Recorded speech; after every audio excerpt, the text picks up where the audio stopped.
এই প্রতিবেশীর সাথে খেয়াল রাখতে হবে।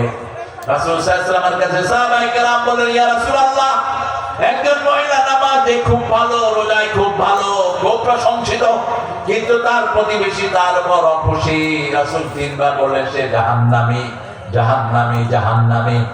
আরেকজন মহিলার ব্যাপারে বললেন, কিন্তু তিনি নামাজের জন্য প্রসিদ্ধ নয়, রোজার জন্য প্রসিদ্ধ নয়, কিন্তু তার নামাজও পড়েন, রোজাও রাখেন, কিন্তু এত প্রসিদ্ধ নয়, কিন্তু প্রতিবেশী তার উপর খুশি। রাসূল তিনবার বললেন সে জান্নাতি।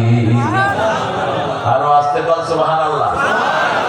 এখন জামাতের লিডার বলেছে অন্য ধর্মের লোকদেরকে একটু অ্যাড্রেস করেছে।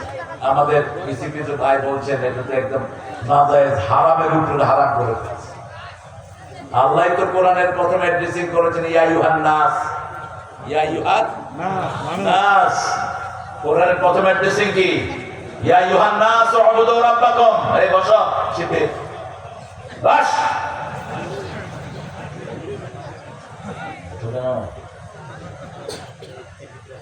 কই নিয়ে আসো, হ্যাঁ নিয়ে আসো, যাও।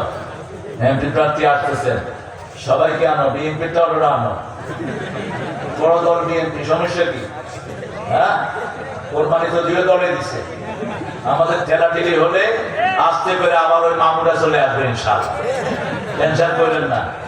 বিএনপি কে শত্রু বানায় লাভ নেই।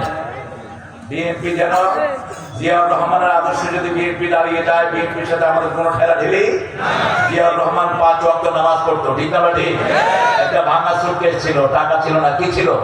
ভাঙা সুটকেস। সুটকেসের ভিতরে ছিল একটা লুঙ্গি, তসবিহ আর কোরআন শরীফ। এই আদর্শে ফিরে আসো, বাস। আর কোনো ঠেলাঠেলি নাই। জামাতের আমির স্পষ্ট বলেছেন, আমরা এমপি হতে চাই না, মন্ত্রী হতে চাই না, আমরা চাই পার্লামেন্ট কোরআন দিয়ে চালিত হচ্ছে।